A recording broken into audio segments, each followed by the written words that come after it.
Okay, so let's go ahead. So as I mentioned earlier, this video will specifically focus on the external female genitalia or the vulva. So let's go ahead. So the vulva is a general term that describes all of the genital, parts that you can see outside of the female body. For example, if you take a mirror and then you try to look in between your thighs, all those things that you will see there, all of them put together are referred to as the vulva. Okay. Then the basic parts of the external genitalia or the vulva is made up of what? The mons pubis, the labia majora. We will look at each of them, what they are, and then the role they play, if any. Okay, so the next video will focus on the internal, the female internal genitalia. That's the vagina, the cervix, and all of the internal structures. Okay. All right. So we have the mons pubis. So here is the mons pubis. Mons pubis. Look at the pointer. So this rectangle, you see this area, that's called the mons pubis. And it is the fleshy or the puffy part that is covered with pubic hair, usually after puberty. And then it's important to note that this part of the vulva, the mons pubis, it grows puffy, more puffy if you put on weight. So as you gain more fat, it also becomes more puffy because it has fat underneath. So if your body adds on more fat, then it means the fat underneath this area will also increase and makes it look more puffy or bigger. And there are two sets of skin folds which are called the labia. Yeah. So labia is actually a Latin word that means lips. So we have the outer one, the outer lips, this side, and this side. So the outer one is known as the labia majora, and then the inner one, the inner lips, this one and this one, are known as the labia minora or the inner lips. Okay. So the outer lips or the labia majora, this one, they are usually fleshy or larger, and they are also covered with hair. They are also covered with hair once the lady gets to puberty. They are also covered with hair, pubic hair on the surface, as you can see. And it also has fatty tissues under it. It has sweat glands. So what it tells you is that you can actually sweat in this area. You can sweat here because there are sweat glands located in this area. So that's how come if you are a lady and you do not have good personal hygiene, you could, develop odor here, and there could be buildup of, oily, sticky substances in between the outer lips or the labia majora, because it also has sebaceous glands which produce oily substances that moisturize the skin there. Okay.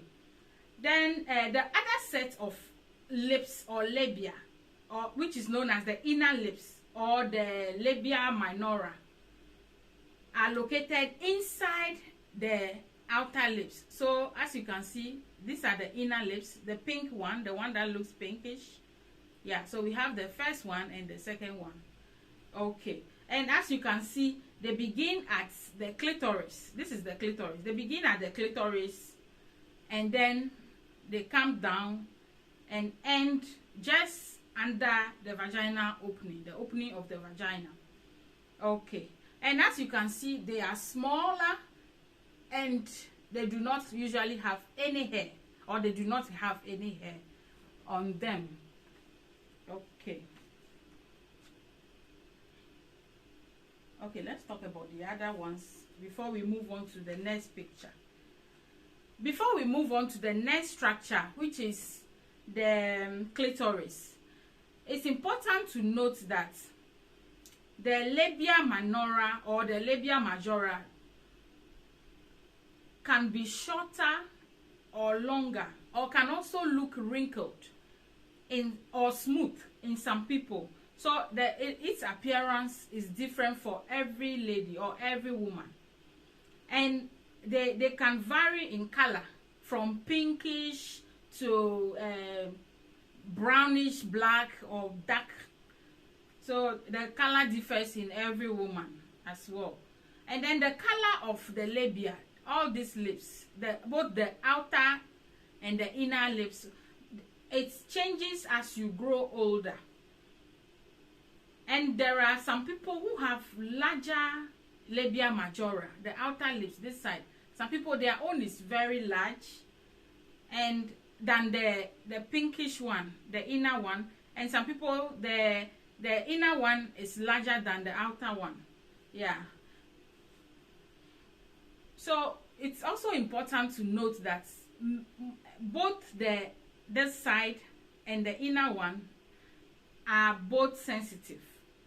And when a woman is turned on or is sexually aroused, they swell up.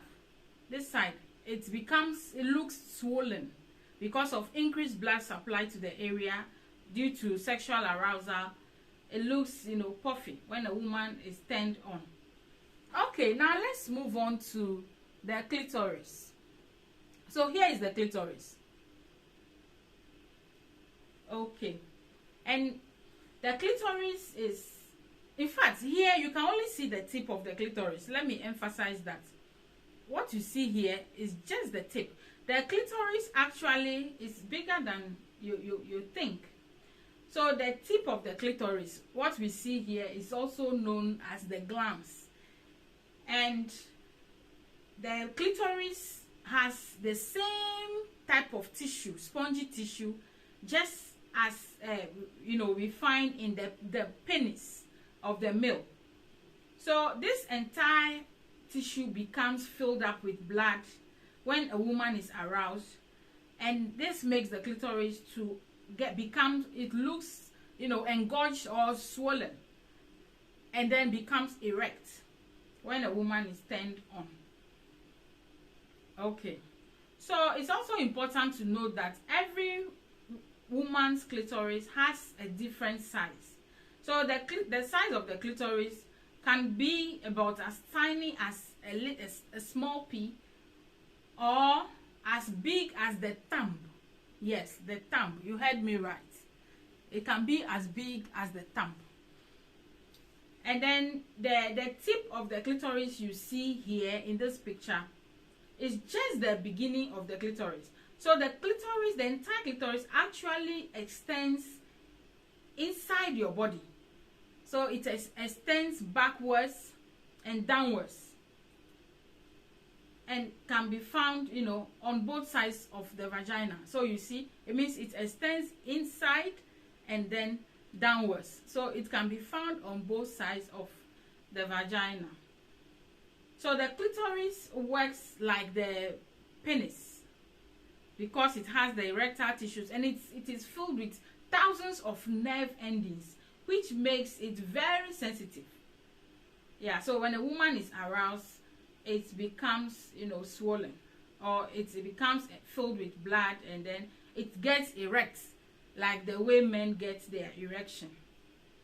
Okay, so let's look at the next part of the vulva. So if you are a lady and your clitoris is very tiny, it's normal. If it is maybe bigger than, bigger like a thumb, or your thumb, that could also be normal. Okay, the next part of the vulva is the urethral opening.